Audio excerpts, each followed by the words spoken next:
പല നാടുകളിലെയും സംഘർഷങ്ങളെക്കുറിച്ച് ലോകം ആശങ്കപ്പെടുമ്പോൾ പലപ്പോഴും ലോകമാകെ നിശബ്ദമായി പോകുന്ന ഇടങ്ങളുമുണ്ട് നമ്മുടെ നാട്ടിൽ. അവിടെയും കൊല്ലപ്പെടുന്നത് പാവം മനുഷ്യർ തന്നെ. ആഫ്രിക്കൻ രാജ്യമായ സുഡാനിൽ ഇന്ന് അരങ്ങേറുന്നത് അതിക്രൂരമായ കൂട്ടക്കൊലകളാണ്. അതിനെ ചോദ്യം ചെയ്യാനോ തടയാനോ ലോകത്ത് ഒരു ശക്തിയും ഇല്ലതാണ്. അറബ് സ്വത്വം പേർന്ന ജിൻജാവീദ് എന്ന തീവ്ര സംഘടനയിൽ നിന്ന് രൂപപ്പെട്ട RSF ആണ് ക്രൂരമുഖമായി മാറുന്നത്. മറ്റു വംശങ്ങളിലുള്ളവരെ കൊന്നൊടുക്കി രാജ്യം ഭരിക്കാൻ കൊതിക്കുന്നവർ.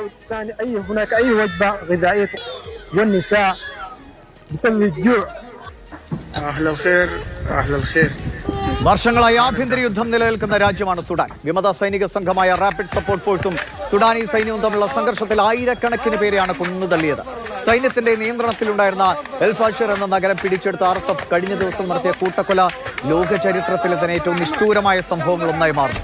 ആയിരക്കണക്കിന് കുട്ടികളെയും സ്ത്രീകളെയും നിരത്തി നിർത്തി വെടിവെച്ചു കൊല്ലുകയായിരുന്നു. 60,000-ഓളം ആളുകളാണ് ബാക്കിയുള്ള ജീവനുമായി പലായനം ചെയ്യുന്നത്. 2023 മുതൽ RSF ചെയ്തു വരുന്നതാണിത്. നഗരങ്ങളെയും പട്ടണങ്ങളെയും വളയുക, അങ്ങോട്ടേക്കുള്ള ഭക്ഷണവും വെള്ളവും മരുന്നും എല്ലാം തടസ്സപ്പെടുത്തുക, അങ്ങനെ മനുഷ്യരെ പട്ടിണിക്കിട്ട് ബലാത്സംഗം ചെയ്ത് ക്രൂരമായി പീഡിപ്പിച്ചും വെടിവെച്ചും കൊന്നു തള്ളുക. അതിനിടെ സാറ്റലൈറ്റ് ചിത്രങ്ങളിൽ തെളിയുന്ന ശവക്കൂനകൾ സുഡാനിലെ ഒരു വിഭാഗം മനുഷ്യർ നേരിടുന്ന ക്രൂരതയുടെ ആഴം നമ്മളോട് പറയുകയാണ്. വിമതരുടെ കയ്യിലെ ആയുധങ്ങൾ അത് UAE സഹായത്തോടെ എത്തുന്നതാണ് എന്ന ആരോപണവും ഇപ്പോൾ ശക്തിപ്പെടുന്നുണ്ട്.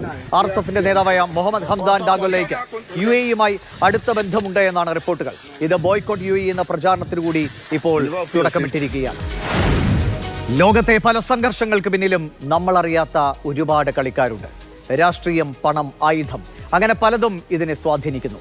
നാടകങ്ങൾ പല വിധത്തിൽ അരങ്ങേറുമ്പോൾ എന്തിനു വേണ്ടിയെന്ന് പോലും അറിയാതെ കൊല്ലപ്പെടുകയാണ് ആയിരക്കണക്കിന് മനുഷ്യർ.